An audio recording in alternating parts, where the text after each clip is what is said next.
So hello everyone, this is Dheeraj Kurian. आज हम करने वाले हैं क्लास 11th बायोलॉजी का chapter number which is frog frog and structure organisation in animals. तो चलिए बिना किसी देर की स्टार्ट करते हैं। Chapter 7 structure organisation in animals. In the preceding chapters you come across a variety of organisms both unicellular and multicellular of the animal kingdom. देखो, हमने पिछले चैप्टर्स में काफ़ी लार्ज वैरायटी ऑफ एनिमल्स को देखा है, ऑर्गेनिजम्स को देखा है, जो कि दोनों थे, यूनिसेलुलर भी थे, मल्टीसेलुलर भी थे ऑफ द एनिमल किंगडम। मतलब एनिमल किंगडम में सारी मतलब कुछ सिंगल सेल वाले थे और कुछ बहुत सारे सेल्स वाले थे। कौन से? क्या? जीव जंतु, organism. In unicellular organisms all functions like digestion, respiration and reproduction are performed by a single cell।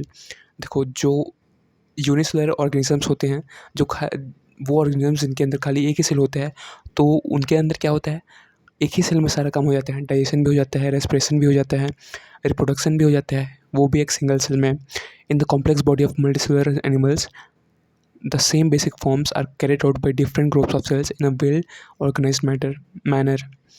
और जो कॉम्प्लेक्स बॉडी मतलब जो मल्टीसेलुलर ऑर्गेनिजम्स है, उनके अंदर क्या होता है, उनके अंदर हर एक चीज़ एक वेल ऑर्गेनाइज्ड मैनर में होता है, वो भी different different groups of cell की मदद से। मतलब इसमें तो ज़्यादा कॉम्प्लेक्सिटी है, तो हर काम अलग अलग जगह होता है। The body of a simple organisms like sales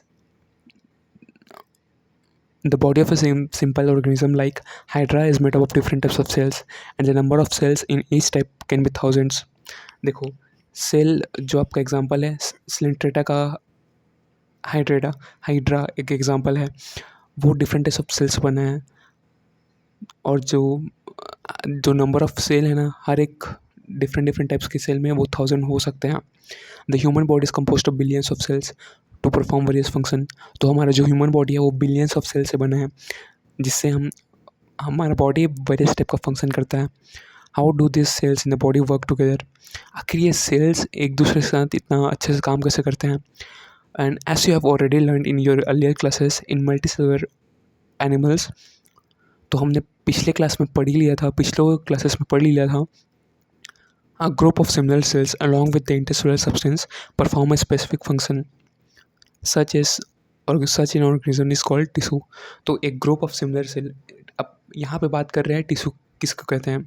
तो एक ग्रुप ऑफ सिमिलर सेल जो कि इंटरसेलुलर सब्सटेंस से अटैच हो, प्लस एक स्पेसिफिक फंक्शन करे, कुछ ढंग का काम करे, जैसे कि कोई टीम करता है, उसी को हम एक टिश्यू कहते हैं, उसी ऑर्गेनाइजेशन को हम टिश्यू कहते हैं।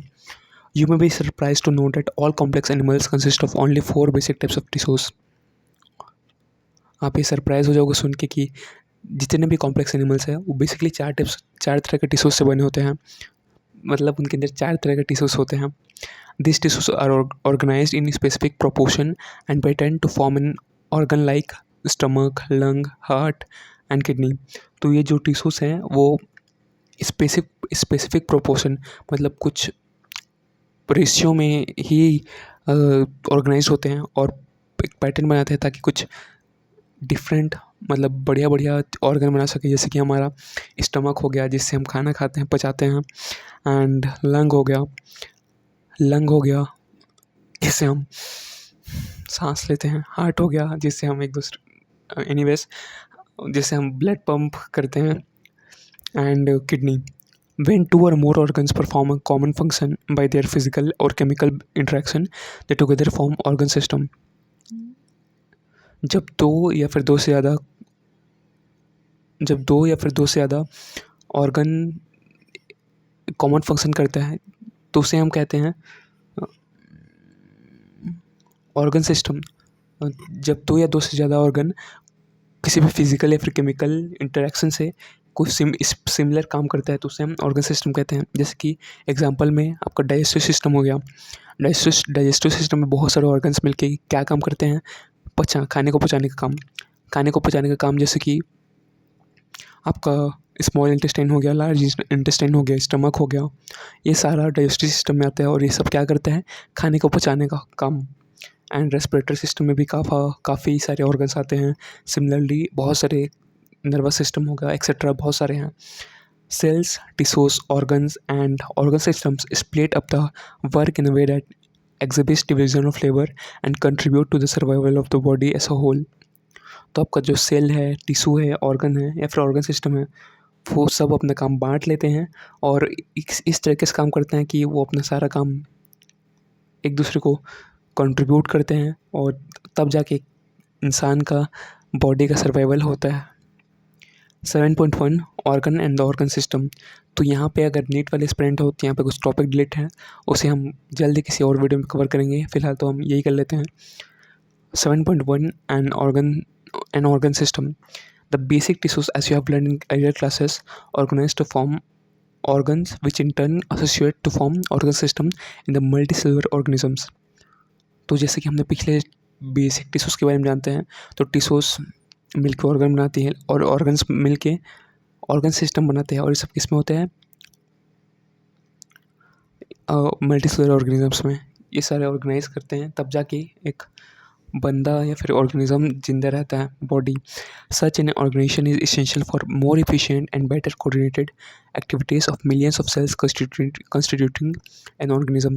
तो इस तरह का ऑर्गेनाइजेशन काफ़ी ज़रूरी है, काफ़ी बेटर भी है, ताकि बहुत सारे काम और प्लस सारे ऑर्गन्स का मिलजुल के काम करना वो हो सके किसी भी ऑर्गेनिज्म के अंदर, है ना। सोचो उतना सारा काम एक साथ होता है। हम सांस भी ले रहे हैं, हम बोल भी रहे हैं, हम सुन भी रहे हैं, हम देख भी रहे हैं, हम सांस भी ले रहे हैं। सोचो क्या क्या नहीं कर रहे हैं। और ये सब एक दूसरे की मदद से ही हो रहा है सारे ऑर्गन्स का। Each organ in our body is made up of one or more types of tissues. For example, our heart consists of all the 4 types of tissues। देखो हमारा हर एक ऑर्गन ना वो एक या एक से ज़्यादा टिश्यूज से बना होता है। जैसे कि हमारा हार्ट का एग्जांपल देख लो। हमारा हार्ट खुद ही 4 टिश्यूज से बना है। पहला है एपिथेलियल, दूसरा है कनेक्टिव एंड तीसरा मस्कुलर एंड चौथा neural. We also notice after some careful study that complexity in organ system displays certain discernible trend।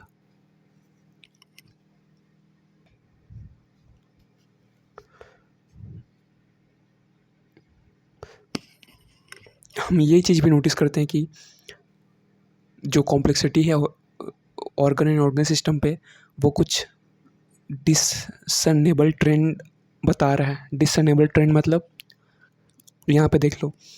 In this chapter you are being introduced to morphology and anatomy of frog. तो हम इस chapter में 11th में हम किसके बारे में पढ़ेंगे, फ्रॉग के बारे में, मेढक के बारे में, उसके मॉर्फोलॉजी को, उसके एनाटॉमी को, मतलब उसके हर एक चीज़ को। Morphology refers to the study of form of external visible features. Morphology वो स्टडी है जिसमें हम किसी भी ऑर्गेनिजम्स के या फिर किसी भी चीज़ के एक्सटर्नल फीचर्स की बात करते हैं। In this case of plants and microbes the term external appearance of organs और पार्ट्स ऑफ द बॉडी। तो प्लांट्स या फिर माइक्रोब्स की बात करें तो हम एक्सटर्नल अपीयरेंस वाले ऑर्गन्स जैसे कि उसके पार्ट्स हो गया उसकी बात करते हैं। The word anatomy conventionally is used for the study of morphology of internal organs in the anatomy. तो यहाँ पे एनाटॉमी का मतलब बताया जा रहा है। एनाटॉमी का मतलब है कि हम अंदर के स्ट्रक्चर्स के बारे में पढ़ेंगे। You will learn the morphology and anatomy frog representing vertebrates. हाँ, हमारा फ्रॉग जो वर्टिब्रेट्स को रिप्रेजेंट कर रहा है, तो हम उसके बारे में पढ़ने वाले हैं। एक्साइटेड हो? आई होप हो। 7.2 फ्रॉग। देखो मैं जब पहली बार पढ़ा था तो मेरे को काफ़ी चीज़ इंटरेस्टिंग लगी थी। इनके साइकिल स्लीप के बारे में, इनके रिप्रोडक्शन के बारे में, इनके डाइजेस्टिव सिस्टम के बारे में काफ़ी मस्त चीज़ है यार। देखना ये गिरगिट की तरह रंग भी बदलते हैं, ये भी जाना था। देखते हैं। Frogs can live both on land and in fresh water and belong to class Amphibia of phylum Chordata। देखो फ्रॉग दोनों जगह पे रह सकते हैं, लैंड में भी प्लस फ्रेश वाटर में भी। और ये क्लास एम्फीबिया पे आता है जो कि कॉर्डेट का सब फाइलम है। The most common species of frog found in India is Rana टिग्रिना। तो कॉमन स्पेसीज ऑफ फ्रॉग है वो कौन सा है? Rana टिग्रिना। They do not have constant body temperature, that is, their temperature varies with the temperature of the environment. मतलब इनका खुद का कोई बॉडी टेम्परेचर नहीं होता जैसे कि इंसानों का होता है।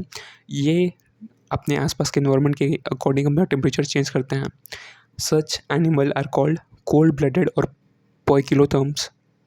तो ऐसे एनिमल्स को हम क्या बोलते हैं, कोल्ड ब्लडेड या फिर पोइकिलोथर्म्स, जो कि अपने एनवायरनमेंट के हिसाब से अपना टेम्परेचर चेंज करते हैं। You might have also noticed changes in the color of the frogs while they are in grass and on land. आपने ये चीज़ कभी नोटिस किया होगा कि जब फ्रॉग ग्रास में रहता है तो उसका कलर कुछ और हो जाता है, और जब लैंड में होता है तो कुछ और हो जाता है।